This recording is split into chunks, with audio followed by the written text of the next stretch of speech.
dellusiwaat bi nga xamante ni ak jubóole bi nga xam ni la xalif général des mourides Serigne Mountakha Mbacké def na ko ci diggante président Macky Sall ak maître sunu papa bi nga xam ne mooy président Wade nan nga jàngatee jubóole boobu na ko gisee. ça vient dafa yéex a am. dafa yéex a am. voilà dafa yéex a am di ñaan rek jubóo bi gën a sax voilà donc man de li ma gëm ci président Macky Sall laay wax am man personnellement daf ma bett samedi bii passé. daf ma bett. ah bon waaw personnellement dama gis koo xam ne dafa gëm réewam ci réunion ci panel bi ñu nekkoon bi ñuy waxtaan suñuy biir ñëpp toog mu ne su fekkee da ngeen di wax lépp baax na da ngeen di nax seen bopp. xam nga mooy président de la république. waaw. mooy président de la république je me suis retrouvée ci discours am dama suis retrouvée ci discours am de vérité mooy bàyyi leen di lu taxaw rek nga ne baax na lu taxaw nga ne baax na te may xam naa ne baaxul xam nga ça c'est avec il faut être courageux pour le dire te loolu soo gisee ma bëgg souligner ci sa fin d'interview bi parce que dama bëgg Sénégal yépp xam ne Macky Sall ku baax la dégg nga wax ji ndax loolu ku baax moo koy wax ku baax mooy ne bëgg naa Sénégal set tey gis naa ne Sénégal setugul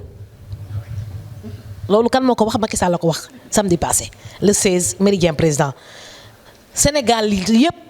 bu leen man nax gis naa la sama bopp ne setugul comme ni ma ko bëggee kon war nañoo changer stratégie nañu waxtaanaa seetaan naka la ñuy changer stratégie ndax dëkk bi setugul dégg nga wax ji xam nga loolu c'est important ñu naan déet mu ne 200 milliards laay jox Abdoulaye Diouf Sarr ci budget par an te sénégalais bu feebar du faju waxal ko boppam de. ah mais loolu. 200 milliards chaque année ma fay facture boobu te sama doom yeeg ñëpp suñu feebaree duñu faju war nañoo changer stratégie et ça c'est ça je pense c'est le courage qui fait dire ça à une personne. Ça veut dire qu'on a affaire à une personne qui veut que Sénégal développe nañu ànd liggéey pour Sénégal développer kon loolu nañ ko nangul dégg nga wax ji ce sont pas mes paroles c'est la parole ce sont les phrases du président de la République qui constate que les Sénégalais suñu feebaree ñëpp duñu faju te muy fay facture 200 milliards par an dégg nga wax ji mu ne maa ngi fay 200 milliards de facture na ngi organiser wu ba xool ni ñuy régler urgence yi gratuitement te loolu il faut que médecins yi dugal ci seen loxo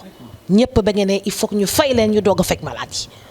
tu comprends loolu nag moom naka laa ko tuddee yërmande laa ko tuddee donc mooy nañuy waxante dëgg bu jàppalante defe naa dinañ mën a ànd ak président de la république defar Sénégal. Ndella mu nekk loo xam ne muy point bu am solo. absolument ñoo xam dañ naan la boo yorul xaalis boo demee kenn du laal sa malade. tamit loolu tam yoon la ñu mën ko bàyyi. voilà léegi nag moom ci boppam moom la njëkk a métti nee na mën na ma di fay 200 milliards par an. te mu am ay sénégalais yoo xam ne suñu feebaree dem urgence kenn du leen faj nañuy changer stratégie bi et il suffit tout simplement de changer cette stratégie d'organisation hospitalière faire en sorte que les sénégalais ñu fekk leen au moins les soins d'urgence ñu koy régler donc avant d'envoyer les grosses factures qui font peur aux malades qui empêchent aux malades de venir dans les hôpitaux s'ils sont malades. Effectivement. Ndella dernière question bi ñuy jëm rek xam naa foofu la ñuy daal muy gis nañu Ndella Madior dafa relation yi nga am surtout les hommes d'État parfois da nga doon dégg muy ndeysaan Kadhafi président Kadhafi bu Libye ñu ne Ndella am na relation moom yëkkati woon na koppar bu may bëri jox ko ñu naan non loolu lu mu ko jox bari na loolu mën mu nekk Ndella loolu jamono ju sax fekkoon na ma jamono ju rajo Touba International su ma jumul Safir même 2006 waaw 2006 Ndella loolu réellement ndax yaa Kadhafi da ngeen mosoon am relation ou pas? Non, Kadhafi c'était mon ami et puis c'est un chef d'État donc j'ai beaucoup d'amis chefs d'État ñoo xam ne dañuy faral di waxtaan su ma amee occasion ñu recevoir ma donc xarit laa ñàkk waaw. lu tax nga wax voilà dama ne xarit tontu naa la xarit bu mag laa ñàkk te léegi. Libye yëpp a ñàkk xarit tamit ndax gis nga Libye waaw mais bon donc ñàkk naa xarit voilà ñàkk naa xarit c'est un véritable gâchis. voilà donc rey nañu ku baax donc mu nekk loo xam ne dama koy méttitlu ba fi nga ma bëgg a jëmee du ma fa jëmee ndax kii la jox jamaa su fi nekkatulee gisatuma jamaa ndax waaw voilà waaw mais loolu amatul solo gisatuma ko ndax dama baax donc am naa kersa di wax loo xam ne ki ma ko jox nekkatu fi ndax relation boobu moo gën a am solo xaalis bu mu munti joxe dégg nga wax ji loolu sa dama am kersa sa di ko tudd ndax mu nekkoon fi di dund moo ma ëppaloon importance foofu ñàkk naa daal lu rëy voilà. voilà.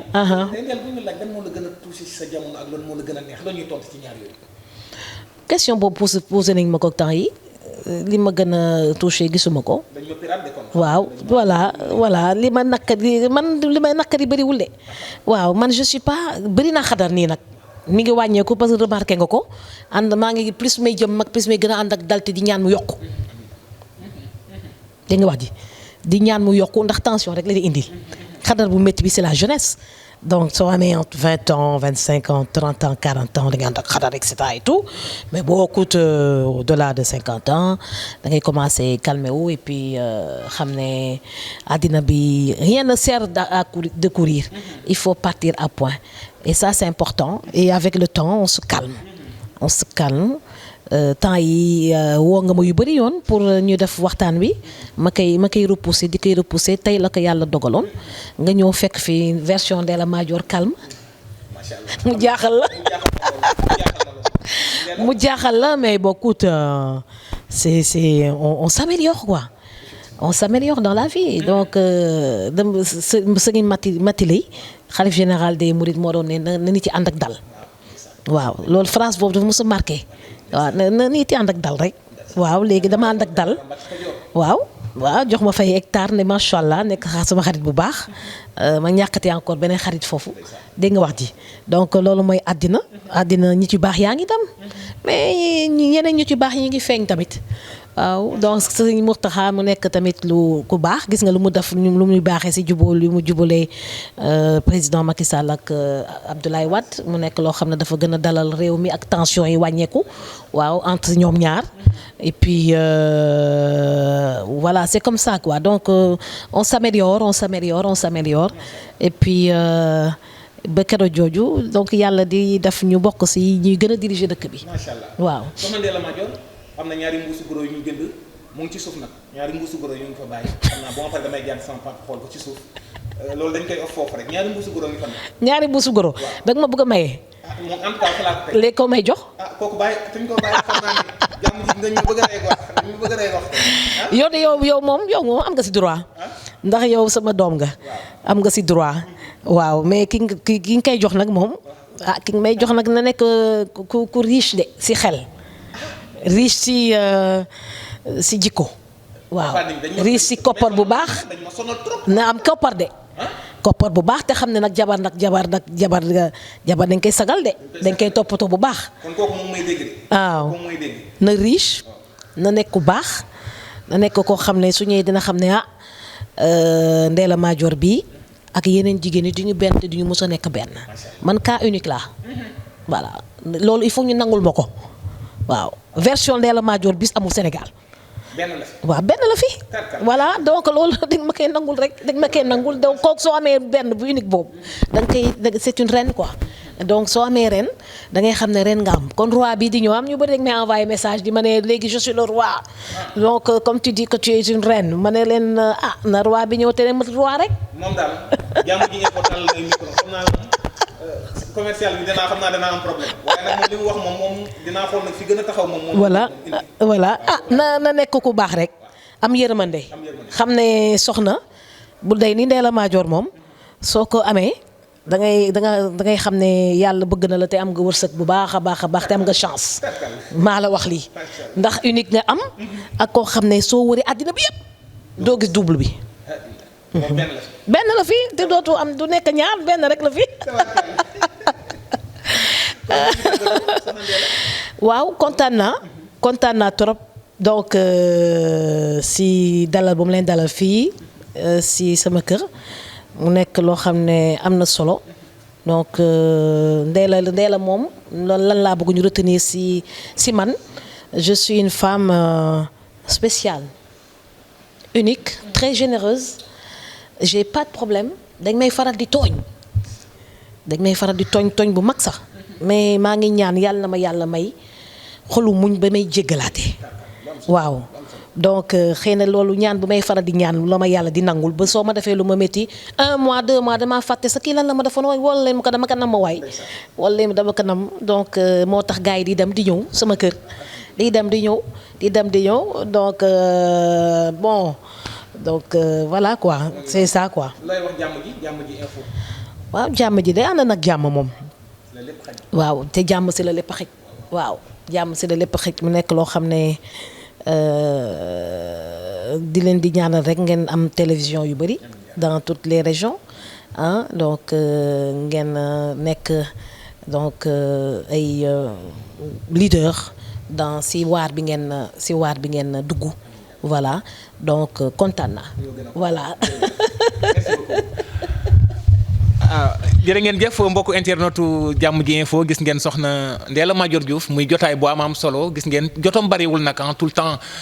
daanaka mën nañu li muy toog Ndakaaru bariwul mu ngi ci région yi franchement di jàppale askan yi foofu itam di ko santaat ci seen jotaay noo ko jàngatee di ko ñaanal yàlla rek suñu borom gën ko kàttana ba lépp li nga xam ne am na ko yéene yóbbu ci jàppale ko réew mi suñu borom eggale ko fa suñu borom mën na ko mbokk yi seen jotaay noo ko jàngatee noonu la rek mbokk yi nag di leen fàttali ngeen di wéy di abonné ci compte YouTube bi di jamdjinfo.net waaye tamit di bës cloche de notification bi tax vidéo bi dugg rek ngeen koy daal di am di nuyu ci wàllu éclairage bi caméra beeg montage bi l'infatigable bi Giba ci wàllu réalisation bi Coumba Ndoffène Diouf seen wàllu présentation seen jotaay noo ko jàngatee seen bokk taalibe Mouhamadou Lamine Muntaka kon di leen jox dig daje beneen numéro di wax salaamu aleykum wa rahmatullahi taala wa barakatu